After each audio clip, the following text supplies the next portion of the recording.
Bismillahirrahmanirrahim. Assalamualaikum warahmatullahi wabarakatuh. Innal hamdalillah nahmaduhu wa nasta'inuhu wa nastaghfiruh wa na'udzu billahi min shururi anfusina wa min sayyiati a'malina. May yahdihillahu fala mudilla lahu wa may yudlil fala hadiya lahu. Asyhadu an la ilaha illallah wahdahu la syarika lah wa asyhadu anna Muhammadan abduhu wa rasuluh. Allahumma salli wa sallim ala sayyidina Muhammad al-fatih lima ughliq wal khatimi lima sabaq nasirul haqqi bil haqq wal hadi ila siratikal mustaqim wa ala alihi haqqa qadrihi wa miqdarihi al-azim. Subhanaka la ilma lana illa ma 'allamtana innaka antal alimul hakim.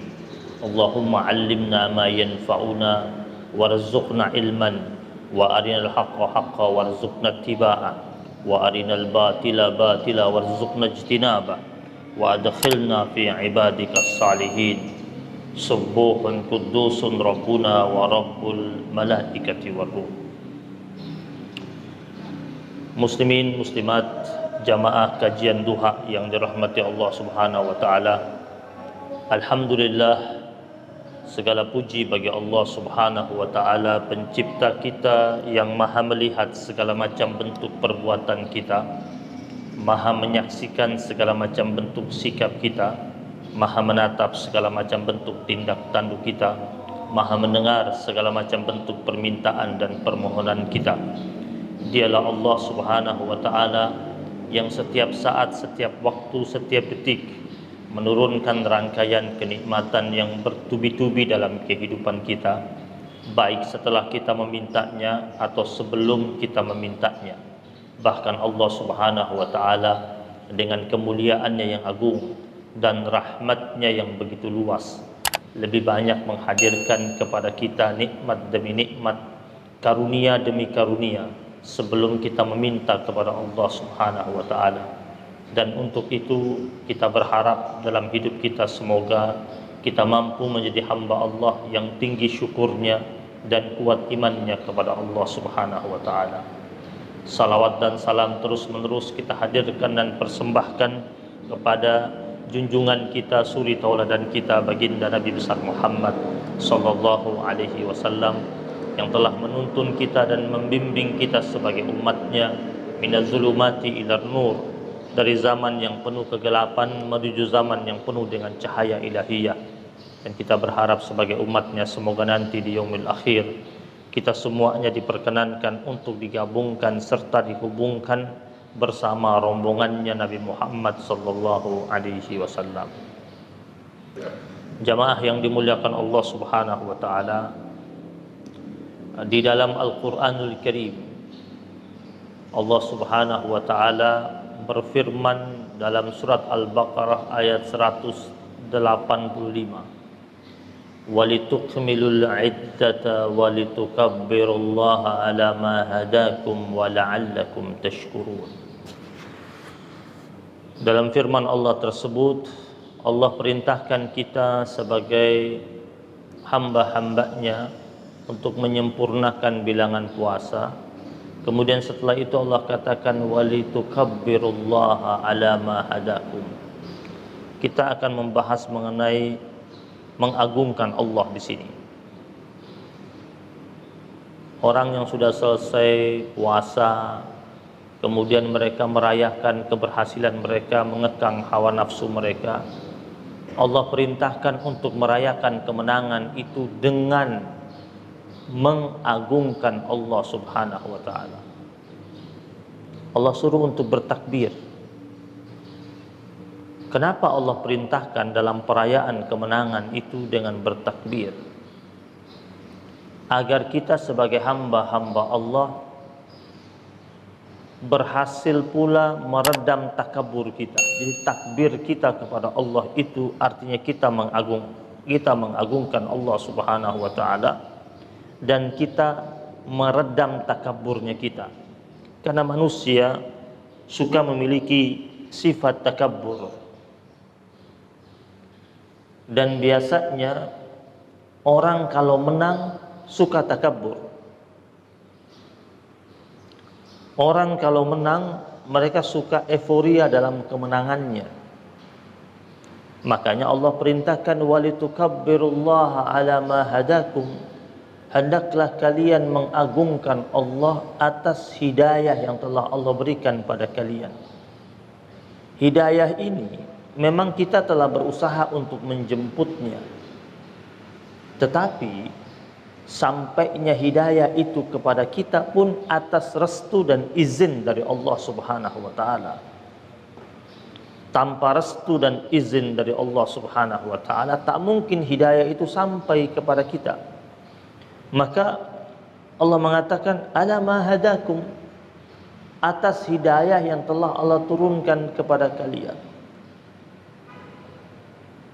Jemaah yang dimuliakan Allah Subhanahu wa taala. Inilah yang membedakan antara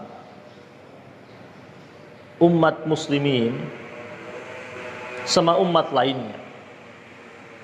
Umat muslimin ketika mereka merayakan kemenangan, perayaan tersebut harus bernuansa ibadah.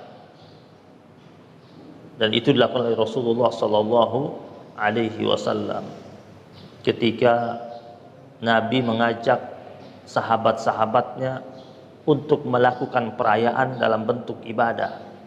Salat Id, Idul Adha, Idul Fitri, itu kan dua hari raya besar yang dirayakan, tapi cara perayaannya itu ibadah. Kalau umat lainnya mereka merayakan hari raya mereka itu dengan pesta, dengan joget, dengan nyanyian, dengan hura-hura. Dahulu orang-orang Arab zaman jahiliyah mereka punya dua hari raya, ada namanya Nairuz dan Marjan. Dalam riwayat hadis dari Anas bin Malik radhiyallahu taala anhu, Nabi bersabda kepada para sahabat-sahabatnya dahulu di zaman jahiliyah, kalian punya dua hari raya namanya Nairuz dan Marjan, dan itu warisan dari Persia. Dan sekarang ini aku perintahkan kalian hanya punya dua hari raya, yaitu Idul Adha dan Idul Fitri. Dan perayaan hari raya umat muslimin diawali dengan ibadah, sholat, dan bertakbir, mengagungkan Allah Subhanahu wa ta'ala. Jemaah yang dirahmati Allah Subhanahu wa ta'ala, lebih menarik lagi, dalam ibadah tersebut, dalam sholat Id tersebut, dua Id tersebut itu, Nabi saat mengimami, surat yang Nabi sering baca adalah surat Al-Ghashiyah. Surat yang berbicara tentang huru-hara hari akhir. Kalau kita lihat redaksi surat Al-Ghashiyah, itu surat yang berbicara tentang huru-hara hari akhir. Tidak ada di dalamnya berisikan tentang sesuatu perayaan. Kenapa surat itu yang Nabi baca?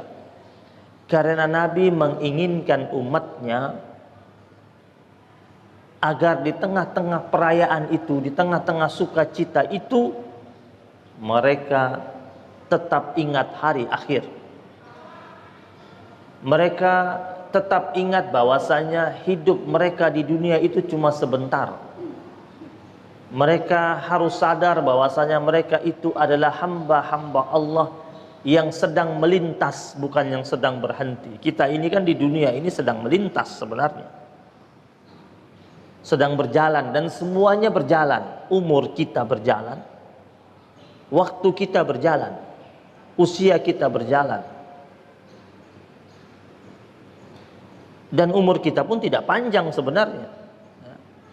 Sampai ulama mengilustrasikan umur umat Nabi Muhammad itu seperti jarak antara waktu azan dan waktu sholat. Habis azan, masuk waktu sholat, berapa lama? 10 menit paling lama kalau subuh. Kalau maghrib, isya, sekitar 5 menit. Kata ulama, ilustrasinya itu, umur manusia itu seperti jarak antara waktu azan dan waktu sholat. Karena ketika kita lahir kita diazanin, ketika kita meninggal dunia disolatin. Lahir azan, meninggal sholat, pendek. Al-hayatu sa'ah, hidup itu cuma sangat sekejap. Faj'alha ta'ah, maka hidup yang sekejap itu isilah dengan nilai-nilai penuh ketaatan kepada Allah Subhanahu wa taala. Nah, Nabi mengimami sholat Id itu, Nabi baca surat Al-Ghasyiyah, mengajarkan kepada umatnya, ini memang perayaan, ini memang sukacita, tapi jangan euforia. Ingat, ada perjalanan panjang kita menuju hari akhir. Ketika Fathul Mekkah, ketika penaklukan kota Mekkah, itu kan kaum muslimin itu sukacita karena berhasil merebut kota Mekkah. Tapi perhatikan surat apa yang turun? Surat An-Nasr. Iza jaa nasrullahi wal fath wa ra'aitan nasa yadkhuluna fi dinillahi afwaja. Karena memang setelah selesai itu tiap-tiap kepala suku datang bertemu dengan Nabi, baiat setia dengan Nabi dan memeluk agama Islam. Di satu kepala suku meluk agama Islam, rame-rame ikut. Tetapi setelah sukacita itu apa kata Allah di situ? Fasabbih bihamdi rabbika wastaghfir. Ini mereka lagi sukacita loh. Tapi yang Allah perintahkan kepada mereka tasbih kepada Allah, puji Allah, kemudian wastaghfir dan beristighfar. Allah suruh hanya memuji Allah, bahwasanya kemenangan yang mereka raih itu persembahan dari Allah. Maka segala macam bentuk pujian dan sanjungan hanya pantas disematkan kepada Allah Subhanahu wa taala. Dan yang menarik, di akhir itu Allah katakan wastaghfir dan beristighfarlah. Kenapa harus beristighfar? Kan mereka tidak lagi sedang berbuat dosa. Mereka melakukan hal baik, mereka menaklukkan kota Mekah yang telah sekian lama dikuasai oleh orang-orang kafir Quraisy. Mereka sedang menegakkan nama Allah. Mereka sedang bahagia karena mampu menguasai kota Mekah pada waktu itu. Tapi kenapa Allah perintahkan untuk wastaghfir dan beristighfarlah? Karena Allah sangat tahu hamba-hambanya itu biasanya ketika lagi senang, ketika lagi euforia dalam kesenangan itu, mereka kadang-kadang suka buat hal-hal yang bernuansa dosa. Maka Allah perintahkan untuk istighfar. Jadi di tengah-tengah sukacita itu selipkan istighfar. Karena jangan sampai di tengah-tengah sukacita itu kita lupa sama Allah Subhanahu wa taala. Jangan sampai di tengah-tengah anugerah nikmat yang begitu besar yang Allah turunkan itu kita lupa terhadap sumber nikmat, yaitu Allah Subhanahu wa taala. Maka Allah bilang wastaghfir dan beristighfarlah. Jamaah yang dirahmati Allah Subhanahu wa taala. Ada sebuah klub bola. Klubnya besar.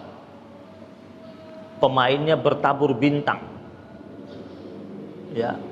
Pelatihnya hebat. Stadionnya bertaraf internasional.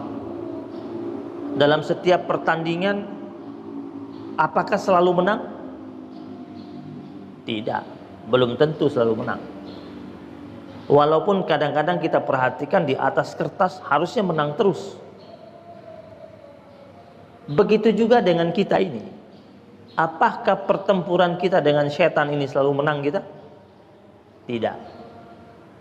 Untuk itu setiap kali kita mendapat kemenangan, kita harus ingat, ini belum berakhir. Pertempuran kita dengan setan ini pertempuran yang belum berakhir dan terus berlanjut sampai kita wafat. Karena setan cukup lihai. Dia menunggu kita di tikungan kelengahan kita. Kapan kita lengah, di situ dia masuk. Mungkin saat ini atau hari ini dia memberikan kesempatan kita untuk menang dan kita menang. Tetapi belum tentu besok. Jangankan kita, Rasulullah sallallahu alaihi wasallam saja Allah perintahkan, ya, wa qur rabbi a'udzubika min hamazati syayatin wa a'udzubika rabbi ay yahdurun. Allah perintahkan Nabi, katakanlah, aduhai Tuhanku, aku berlindung padamu dari godaan-godaan syaitan. Wa a'udzubika rabbi ay yahdurun, dan aku berlindung padamu ya Allah dari usaha kehadirannya. Nabi yang sudah maksum, yang terjaga dari segala macam bentuk kesalahan, kekhilafan, kealpaan, Allah suruh baca itu. Apalagi kita yang akrab dengan segala macam bentuk kekhilafan, kesalahan, dosa, nista. Maka seharusnya kita yang lebih banyak lagi baca itu. A'udzubika min hamazati syayatin wa a'udzubika rabbi ay yahdurun. Aku berlindung padamu ya Allah dari godaan-godaan syaitan, dan aku berlindung padamu ya Allah dari usaha kehadirannya. Klub bola yang besar tadi itu, kenapa tiba-tiba bisa kalah? Setelah diperhatikan, salah strategi atau formasinya kurang tepat. Nah, kita pun bisa begitu. Bisa kalah ketika berhadapan dengan syaitan ketika kita salah strategi atau formasi yang setelah kita siapkan dalam amaliyah ibadah kita kurang tepat. Makanya Allah ingatkan dalam Al-Quran, wala tamnun tastakthir, kata Allah. Jangan merasa amal yang engkau lakukan itu sudah banyak. Bisa jadi banyak menurut kita, sedikit menurut Allah. Bisa jadi sempurna menurut kita, kosong dan tak bernilai menurut Allah Subhanahu wa ta'ala. Di zamannya Nabi Allah Musa alaihi salam, ada kejadian ketika Nabi Musa dipanggil oleh Allah Subhanahu wa ta'ala untuk menuju Bukit Tursina. Lalu berangkatlah Nabi Musa.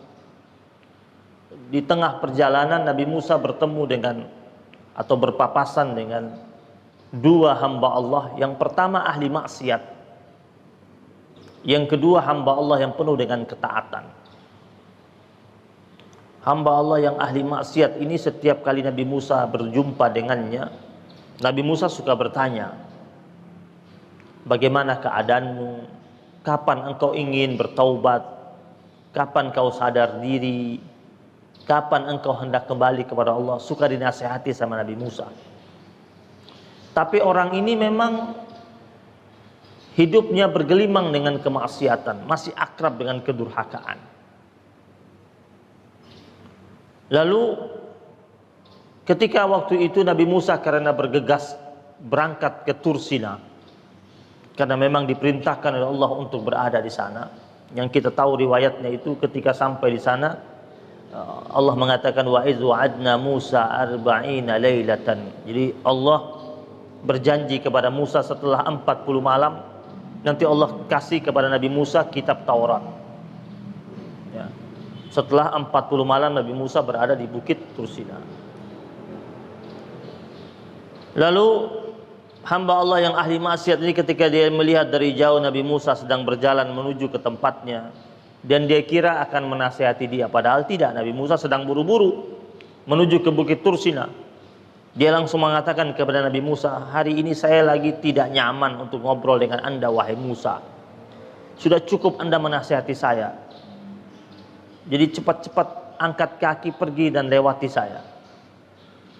Kata Nabi Musa, saya pun hari ini tak ada waktu dan tak ada kesempatan untuk ngobrol denganmu, karena saya sedang menuju Bukit Tursina. Allah Tuhan saya nyuruh saya ke sana. Hamba Allah yang ahli maksiat ini kemudian akhirnya tertegun dengan ucapan Nabi Musa, dan dia berkata, kalau begitu coba kau tanya kepada Tuhanmu itu tentang saya ini, posisi saya di mana. Tanya sama Tuhanmu, saya ini hari akhir di mana. Kan kau sering nasihati saya, bilang saya ahli maksiat. Coba tanya deh nanti. Nabi Musa berangkat, tinggalkan dia. Sebelum sampai Bukit Tursina ketemu dengan hamba Allah ahli ibadah. Hidupnya penuh dengan ketaatan dan kepatuhan. Dan ketika berpapasan dengan Nabi Musa, setelah mereka bersapa sejenak, dia tanya Nabi Musa, hendak kemana? Nabi Musa, ke Bukit Tursina, Allah panggil saya ke sana. Terus dia bilang sama Nabi Musa, tolong tanya kepada Allah, saya nanti di hari akhir ditempatkan di mana? Ini saya kan hamba Allah, dan kau tahu kan wahai Musa, saya ini setiap hari, setiap waktu berusaha untuk mempersembahkan ibadah yang terbaik semata-mata untuk Allah Subhanahu wa taala. Coba tanya kepada Allah, tempat saya nanti seperti apa yang dipersiapkan buat saya. Baik, kata Nabi Musa. Berangkat Nabi Musa. Singkat cerita, pulang dari Bukit Tursina, Nabi Musa panggil dua hamba Allah ini, yang ahli maksiat dan yang penuh dengan ketaatan, orang soleh. Lalu Nabi Musa berbicara sama orang yang soleh ini. Nabi Musa bilang, engkau hamba Allah yang soleh, yang penuh dengan ketaatan. Allah catat seluruh kebaikan yang telah engkau buat sepanjang hidupmu ini. Dan Allah berpesan kepadaku untuk disampaikan kepadamu bahwasanya engkau bakal ditempatkan di surga yang mulia dengan segala macam bentuk fasilitas dan kenikmatan.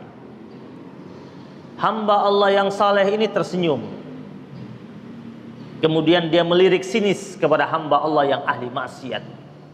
Dia katakan, sudah saya duga wahai Musa, kan saya ibadahnya bagus, dan saya sudah menduganya saya bakal ditempatkan di tempat yang bagus itu. Ada takaburnya muncul dalam dirinya. Dia merasa amal dia sajalah yang menghantarkan dia ke surga. Lalu Nabi Musa tidak menjawab dan berpaling kepada hamba Allah yang ahli maksiat. Dia tertunduk di hadapan Musa, dan Nabi Musa mengatakan kepadanya, kau lihat wajahku, kau tatap wajahku, dan kau dengar baik-baik pesan Allah untukmu. Allah berpesan untukmu bahwasanya engkau jika tidak cepat-cepat taubat dan kembali kepada jalan yang benar,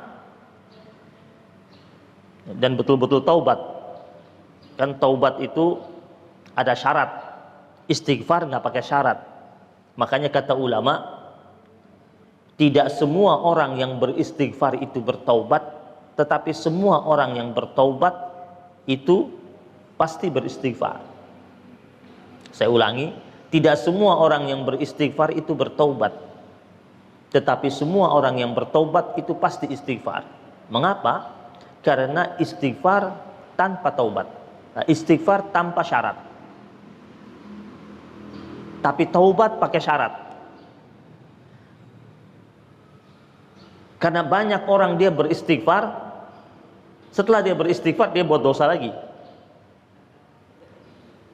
Ya, kata Imam Hasan Al-Basri, banyak orang di depan multazam, di depan Hajar Aswad, di depan Ka'bah, dia merintih dan menangis. Kemudian setelah itu baru saja dia membalikkan badannya, beberapa menit kemudian dia berjalan, dia sudah mampu kembali tertawa terbahak-bahak. Kata Imam Hasan Al-Basri, lalu kemanakah tangisan dia sebelumnya? Taubat, orang yang bertaubat sudah pasti istighfar. Kenapa? Karena taubat itu pakai syarat. Kalau tidak dipenuhi maka belum bertaubat. Setidaknya 3 syarat.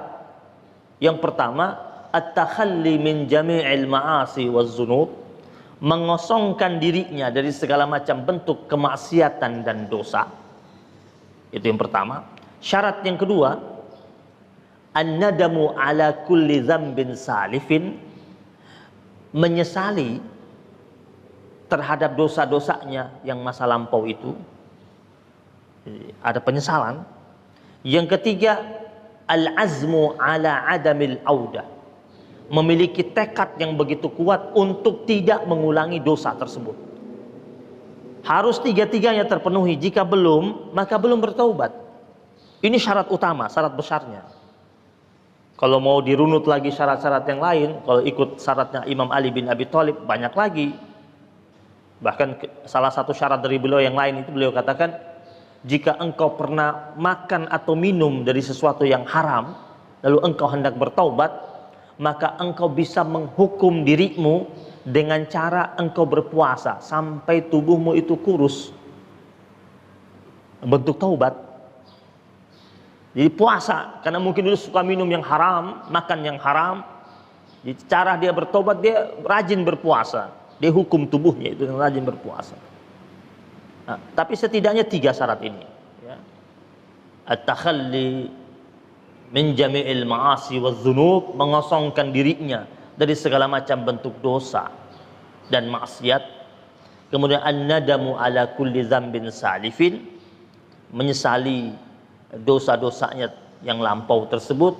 Wal azmu ala adamil audah, memiliki tekad yang begitu kuat untuk tidak mengulanginya.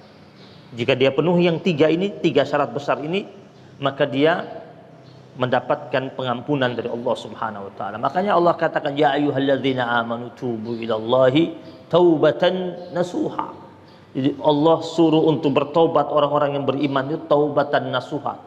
Taubat yang sungguh-sungguh, taubat yang serius. Taubat yang tidak ada kepalsuan di dalamnya. Makanya Nabi Musa tadi bilang, Allah pesan ini, kalau kau betul-betul taubat dan tidak kumat lagi, kan ada yang suka kumat itu, datang Ramadan taubat dia. Habis Ramadan udah nggak ada lagi dia di masjid. Makanya kalau Ramadan itu kita sering ketemu wajah-wajah baru. Nah, habis Ramadan lu lagi deh yang kita ketemu di masjid. Makanya ulama mengatakan bi'sal qaum, seburuk-buruknya satu kaum itu alladzina la ya'rifuna Allah illa fi Ramadan, adalah kaum yang tidak mengenal Allah kecuali pada bulan Ramadan. Jadi datang bulan Ramadan dia kenal Allah. Habis Ramadan udah enggak lagi dia. Datang Ramadan, datang taatnya. Lewat Ramadan, lewat taatnya. Datang Ramadan dia berhijab rapi, tertutup. Ternyata hanya untuk memenuhi kebutuhan konten. Bukan karena Allah, karena konten bulan Ramadan. Selesai Ramadan, dia buka lagi, lepas lagi. Jamaah yang dirahmati Allah SWT, kata Nabi Musa sama yang ahli maksiat itu, kalau engkau tidak kembali, Allah menyiapkan siksa yang besar buatmu. Engkau ini, aku lihat hidupmu ini banyak kemaksiatan, banyak kedurhakaan.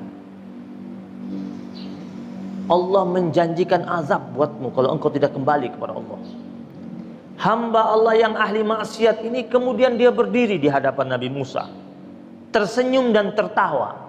Kemudian dia menari-nari di hadapan Nabi Musa alaihissalam. Nabi Musa kaget. Nabi Musa bilang, ada apa denganmu? Engkau tahu kan, barusan saya bilang bahwasanya Allah mengancammu dengan azab. Kenapa engkau gembira? Harusnya engkau bersedih, harusnya engkau takut. Kenapa engkau malah tertawa? Terus dia menatap Nabi Musa, dia mengatakan, ya Musa, aku bahagia karena Allah masih ingat sama aku. Padahal aku kira Allah sudah lupakan aku. Aku ini hidup di dunia ini saja. Banyak manusia, tetangga-tetanggaku, kerabatku, orang di sekitarku, sudah banyak yang melupakan aku. Aku ini dianggap sampah oleh mereka karena maksiat yang begitu banyak aku perbuat. Dan aku mengira Allah itu sangat bisa melupakan aku. Kan aku ini makhluknya, dan makhluknya banyak. Yang taat itu banyak juga. Tapi aku ini ahli maksiat, Allah masih ingat. Padahal makhluknya yang hidup di dunia sudah banyak yang tidak mau ingat saya. Bahkan ada orang yang bilang saya ini ada dan tiada sama aja. Ya Musa, aku tahu Allah bakal hukum aku dengan dosaku ini. Tapi aku tetap bersyukur ternyata Allah masih ingat sama aku. Terus dia menghadapkan wajahnya ke langit. Dia mengatakan, syukran laka ya Rab, aduhai Tuhanku, terima kasih banyak aku persembahkan kepadamu. Aku tahu aku ini hamba-Mu yang lemah, penuh dengan kemaksiatan dan kedurhakaan. Rahmat-Mu begitu luas, begitu agung, begitu mulia. Aku tahu di tengah-tengah dosaku ini, aku masih berharap satu celah rahmat-Mu yang Engkau turunkan kepadaku, agar aku punya kesempatan untuk bertobat kepadamu. Ucapan itu Langsung Allah Subhanahu wa taala mewahyukan kepada Musa alaihissalam. Allah katakan kepada Musa, "Ya Musa, sekarang ini posisinya terbalik. Hambaku yang ahli ibadah tadi, yang aku janjikan surga buatnya, aku tempatkan dia di neraka. Yang tadi ahli maksiat atas ucapannya tadi itu barusan, aku tempatkan dia di surga nanti." Disebabkan apa? Disebabkan hamba Allah yang ahli ibadah tadi ada kesombongan bersemayam pada dirinya, ada ujub menancap dalam hatinya, karena dia merasa amal dia sajalah yang sudah pasti menghantarkan dia ke surga. Bukan amal kita. Amal kita itu ikhtiar kita. Amal kita itu kewajiban kita, keharusan kita, usaha kita. Finally, hasil akhir yang menghantarkan kita ke surga siapa? Ridhonya Allah. Nabi pernah bersabda, "Innakum," kata Nabi, "la tadkhulul jannata bi'amalikum." Sesungguhnya kalian tidak akan masuk surga semata-mata karena amal kalian. Tetapi apa? Ridhonya Allah. Coba lihat dalam surat Al-Ghasyiyah. Orang-orang yang Allah tempatin fi jannatin aliyah. Disebabkan apa? Li sa'yiha radiyah. Mereka yang Allah tempatkan di surga yang begitu megah, begitu tinggi, begitu indah. Sebabnya apa? Allah nggak sebut karena amalnya. Allah katakan apa? Li sa'yiha radiyah. Disebabkan usahanya, kerja kerasnya, amaliyahnya itu yang dia kerjakan, Allah bungkus, Allah mahkotai dengan ridhonya Allah Subhanahu wa ta'ala. Karena ridhonya Allah, makanya kita dalam meniti amal kita itu tetap kita selipkan mohon Allah ridho. Karena terkadang dalam amal yang kita lakukan, tiba-tiba setan datang membisikkan penyakit ujub di hati kita. Ujub ini yang tahu cuma kita sama Allah. Bahkan kata para ulama, malaikat pun terkadang tidak tahu ujub kita itu. Yang tahu kita sama Allah. Iya. Yang tahu cuma kita sama Allah. Ada sebuah riwayat hadis dari Abu Hurairah. Menurut riwayat, hadis ini pernah ditanya oleh salah seorang tabi'in dalam kitab Tanbihul Ghafilin karangan Imam Abu Laits As-Samarqandi. Jadi ada salah seorang tabi'in ketemu sama Abu Hurairah, terus bilang sama Abu Hurairah, "Ya Abu Hurairah, engkau ini cukup banyak meriwayatkan hadis, tolong ceritakan ke saya di antara sekian hadis yang engkau riwayatkan itu dari Rasul, mana yang menurutmu cukup berkesan?" Abu Hurairah terdiam sejenak, kemudian dia ingat satu hadis yang Nabi pernah berucap di hadapannya. Dan dalam riwayat tersebut dikatakan ketika Abu Hurairah sebutkan hadis tersebut, ia pingsan 3 kali. Pingsan sampai 3 kali. Apa hadis itu? Kata Abu Hurairah, Nabi pernah cerita kepadaku, kata Nabi, nanti di hari akhir ada orang datang dengan amalnya berbentuk Al-Quran. Allah tanya, engkau siapa? Saya hamba-Mu ya Allah. Apa amalmu? Saya ahlul Quran, membaca Al-Quran, mensyiarkan Al-Quran, mengenalkan Al-Quran kepada hamba-hamba-Mu. Lalu Allah berkata, kadzabta, kau berdusta. Dan para malaikat yang berada di sekitar Allah pun berucap bersama-sama, engkau berdusta. Lalu Allah katakan kepadanya, bukankah engkau dahulu di dunia, saat engkau membaca Al-Quran, dalam hatimu terucap, Suaraku didengar begitu merdu oleh banyak orang. Berapa banyak orang yang terpesona dan terpukau oleh bacaanku. Bukankah engkau membacanya bukan karena aku? Bukankah engkau membacanya karena orang-orang yang memujimu di belakangmu? Dia nggak mampu jawab. Lalu kata Abu Hurairah, pada waktu itu sabda Rasul, Allah Subhanahu wa taala perintahkan malaikat lemparkan dia ke neraka. Ditarik dengan kakinya di atas, kepalanya di bawah, digeser, dibuang ke neraka. Abu Hurairah pingsan. Ditunggu oleh tabi'in ini sampai dia sadar, bangun lagi. Lanjutkan hadis yang berikutnya. Yang kedua, di hari akhir ada hamba Allah yang dermawan, ahli sedekah. Hartanya melimpah dulu di dunia, tapi rajin sedekah, bangun ini, bangun itu, buat ini, buat itu, banyak sedekah. Allah tanya, kau siapa? Saya hamba-Mu ya Allah, yang Engkau anugerahkan harta yang begitu banyak, melimpah, yang saya distribusikan kepada hamba-hamba-Mu yang membutuhkan. Saya bangun tempat-tempat yang bermanfaat buat umat. Allah mengatakan, kadzabta, kau berdusta. Lalu para malaikat kompak berteriak semuanya, kadzabta, kau berdusta. Ikuti Allah Subhanahu wa taala. Allah katakan, bukankah engkau dahulu ketika dianugerahkan harta yang banyak dariku dan engkau bersedekah? Iya. Tapi ketika engkau bersedekah, hatimu mengatakan, aku bakal dipuji oleh banyak orang, disanjung sebagai dermawan. Ketika aku lewat, banyak yang hormat kepadaku. Tempat-tempat yang aku bangun bakal dikenang oleh banyak orang.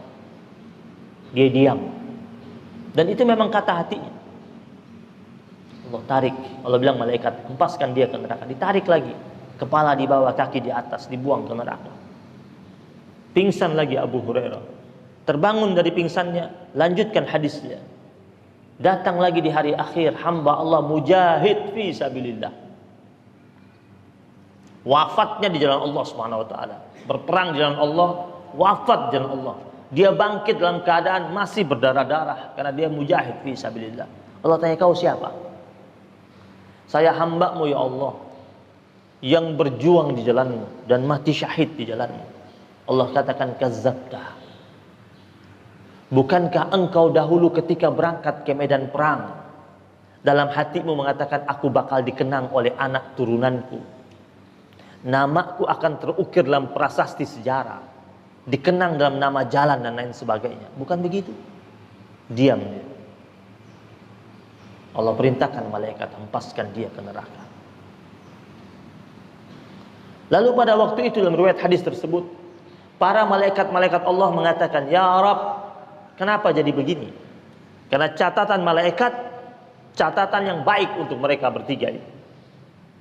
Lalu apa kata Allah?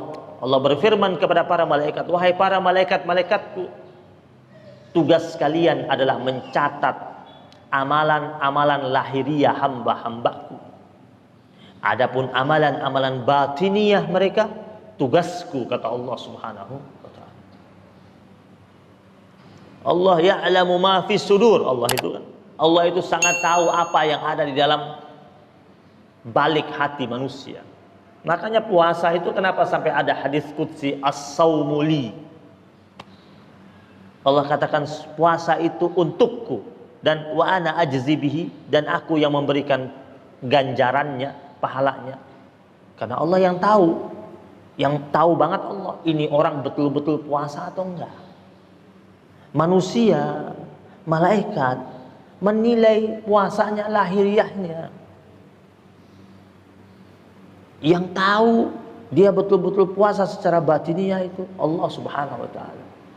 Dia puasa tapi masih menyimpan dengki, hasud, iri hati, ujub. Makanya ada hadis riwayat Imam At-Tirmizi, derajat hadisnya hasan. Itu Nabi pernah mengatakan ada salasun muhlikat. Ada 3 perusak tatanan ibadah. Yang pertama syahun muta', pelit yang dituruti. Yang kedua hawan muttaba', hawa nafsu yang diikuti. Yang ketiga i'jabul mar'i li nafsih, manusia yang terkagum-kagum sama dirinya sendiri, terpesona sama dirinya sendiri, bangga sama ibadahnya sendiri, ujub. Ini merusak tatanan ibadah. Yang sudah jadi bagus itu berantakan semuanya. Maka Allah katakan kepada Nabi Musa tadi, itu yang tadinya amalnya begitu banyak, ahli ibadah begitu baik, neraka tempatnya, karena ujub dia.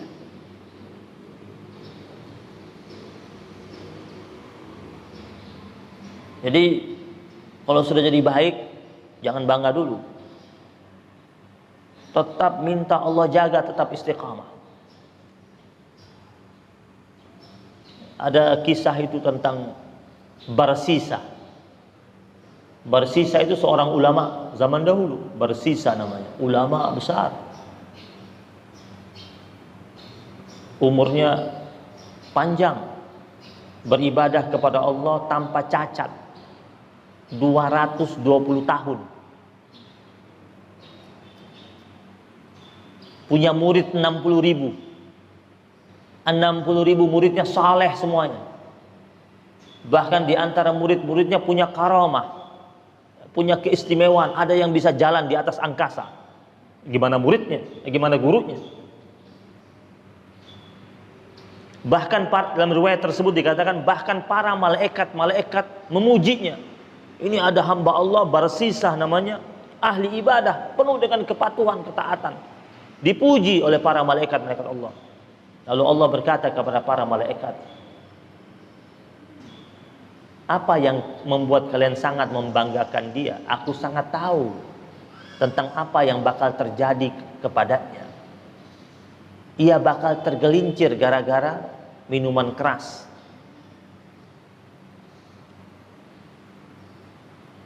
Ucapan Allah kepada malaikat didengar oleh iblis.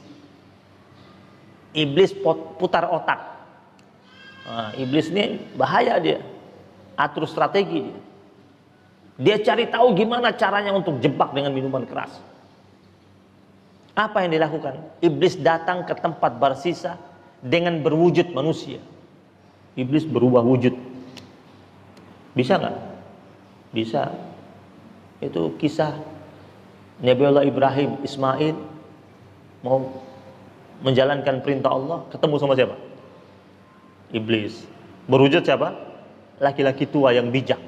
Laki-laki tua bijak, nasihat penuh dengan lembut. Iblis tuh.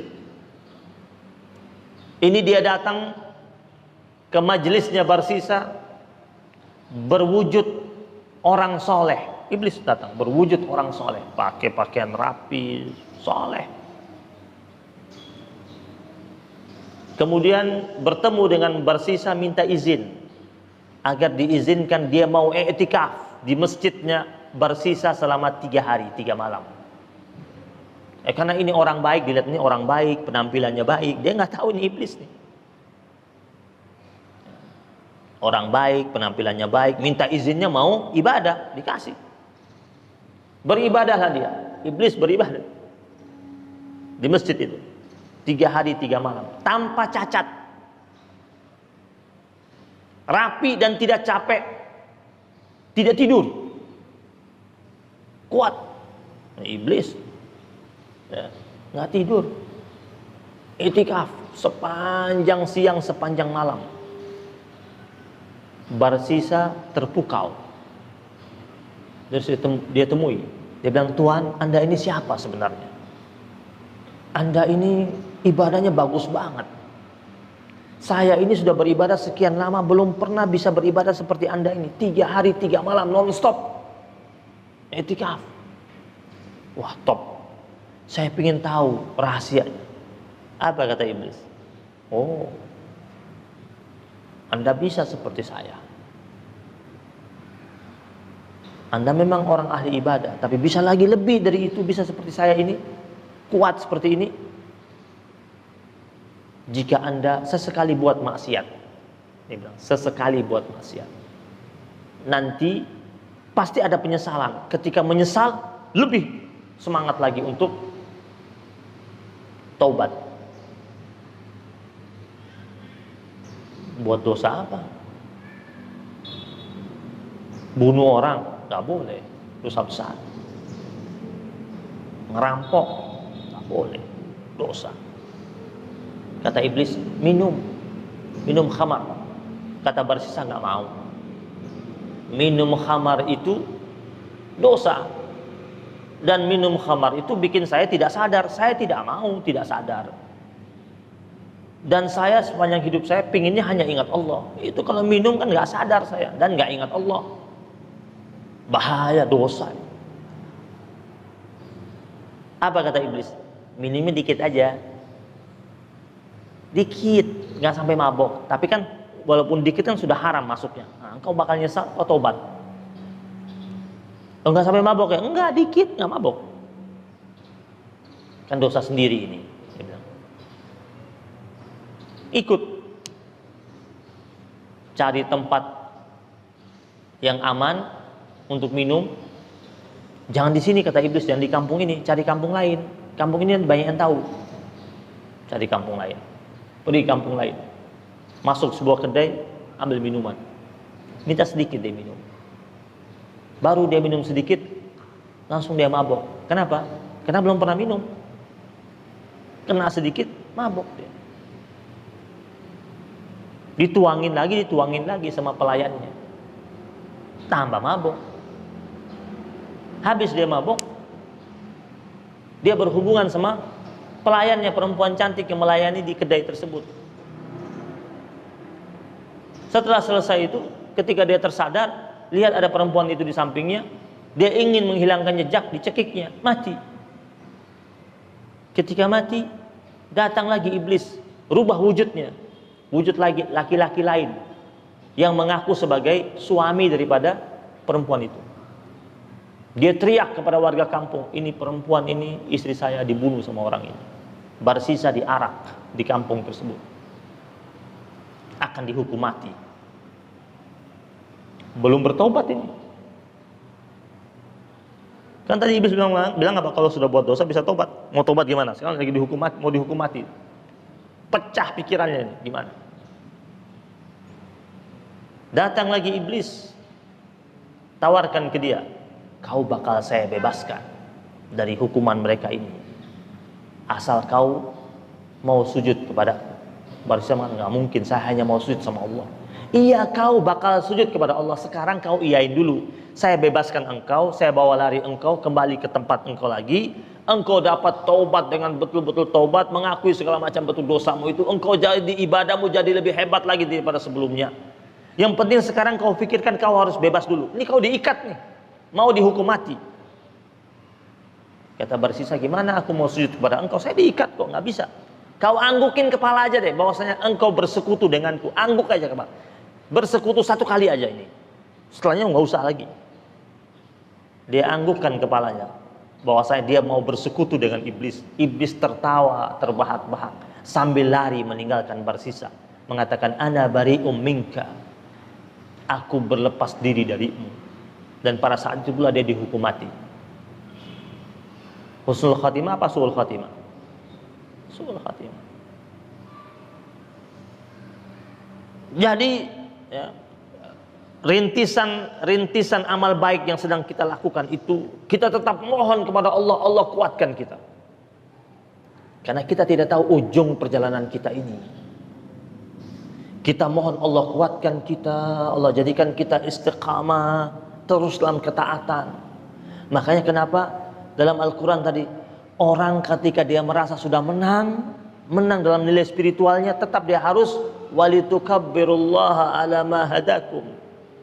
Agungkanlah Allah, besarkanlah Allah. Untuk apa? Untuk meredam takaburnya kita. Sifat takabur ini sifat yang dilarang. Penyakit takabur ini penyakit yang paling tua, yang anehnya, ajaibnya, nggak pernah expired ini penyakit. Kenapa saya katakan penyakit tua? Karena pelaku pertamanya iblis juga kan. Kan penyakit tua ini. Kalau mau dilihat ya, ungkapan para ulama salafus salih itu, ya, ada 3 penyakit tua itu. Yang pertama rakus. Pelaku pertamanya siapa? Ayah ibu kita, Adam dan Hawa. Allah tempatkan mereka di surga dengan segala macam bentuk kenikmatan, fasilitas, semuanya boleh mereka nikmati. ragadan haitsu syi'tuma, kata Allah. Semuanya. Syarat Allah cuma satu aja, kata Allah, jangan dekati pohon itu. Itu pohon masih didekati. Padahal semuanya boleh. Yang satu ini kalau mereka tidak dekati, mereka aman-aman aja. Ternyata masih mau. Gara-gara apa? Rakus. Makanya kata Nabi, umatku itu ada di antara umatku, kalaupun Allah sudah berikan kepadanya 2 bukit Uhud emas semuanya, dia akan cari bukit yang ketiga, bukit yang keempat. Walaupun bukit yang pertama, bukit yang kedua ini belum diapa-apain. Lihat, emas ini ada nggak yang lain nih? Paling ini belum diapa-apain. Rakus. Dosa tertua yang kedua, hasud, dengki. Siapa pelakunya? Anak dan Adam dan Hawa. Habil dan Qabil saling membunuh. Gara-gara apa? Dengki. Hasud mereka. Akhirnya pertumpahan darah pertama kali terjadi di atas muka bumi ini gara-gara apa? Penyakit dengki itu. Dosa tertua yang ketiga, takabur itu. Pelaku pertamanya siapa? Iblis. Semuanya sujud ihtiram, sujud penghormatan kepada Adam alaihissalam atas perintah Allah. Fasajadu illa iblis aba wastakbara. Dia enggan, dan keengganan dia untuk tidak bersujud itu gara-gara apa? Gara-gara dia sombong. Dia merasa materi penciptaan dia jauh lebih mulia daripada Adam alaihissalam. Dia bilang sama Allah, engkau ciptakan dia dari tanah yang lembut, sedangkan aku engkau ciptakan dari api. Materi penciptaan aku jauh lebih mulia. Iblis itu dulunya di surga.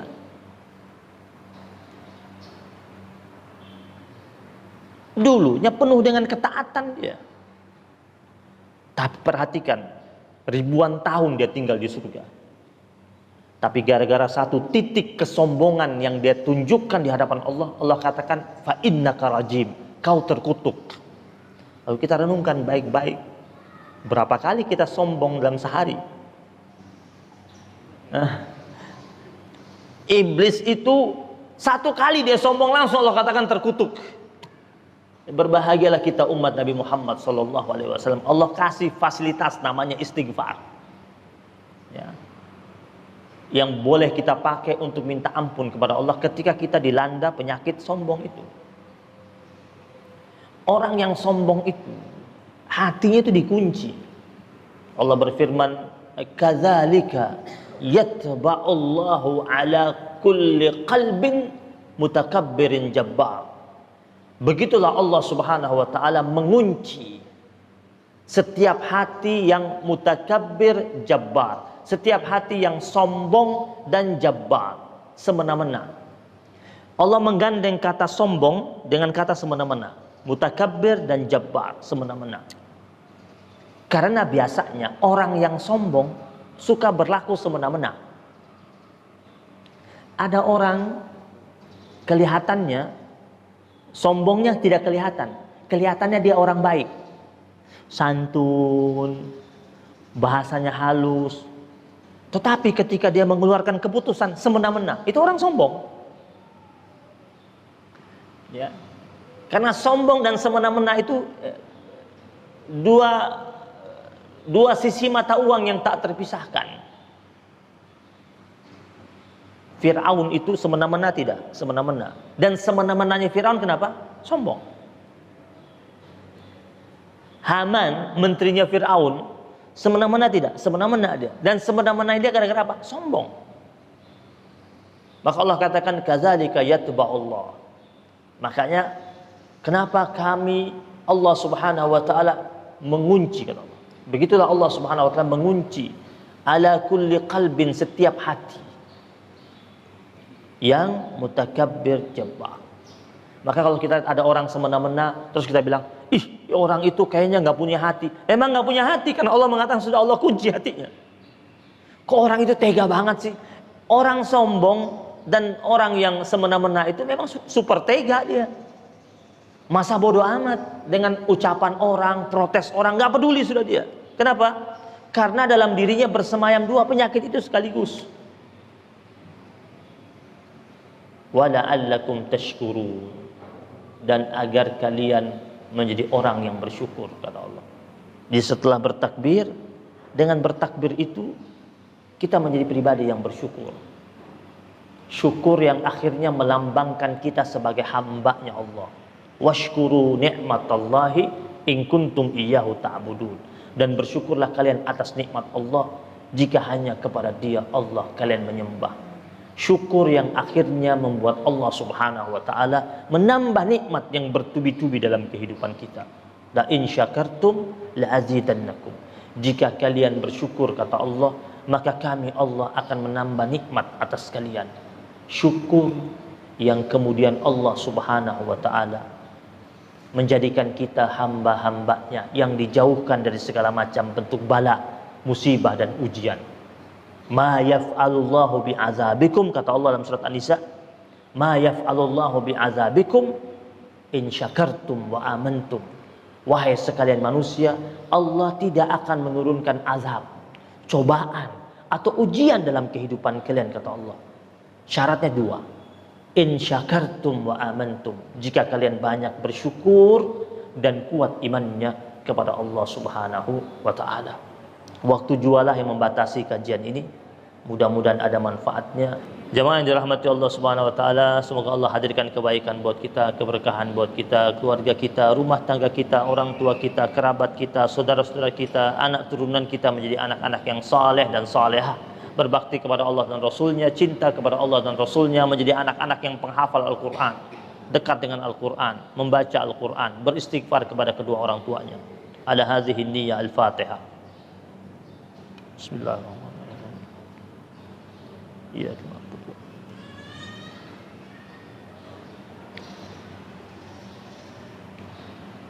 Rabbana taqabbal minna innaka antas samiul alim wa tub alaina ya maulana innaka antat tawwabur rahim. Allahumma sahhil umurana wa umura jami'al muslimina wal muslimat ya muyassir kulla asir fataysirul asir alayka yasir. Rabbana hab lana min azwajina wa dhurriyyatina qurrata a'yun waj'alna lil muttaqina imama. Rabbana atina fid dunya hasanah wa fil akhirati hasanah wa qina adzabannar. Wa sallallahu ala nabiyyina Muhammadin nabiyil ummi wa ala alihi wa sahbihi wa baraka wa sallam walhamdulillahi rabbil alamin. Subhanakallahumma bihamdika asyhadu an la ilaha illa anta astaghfiruka wa atubu ilaik.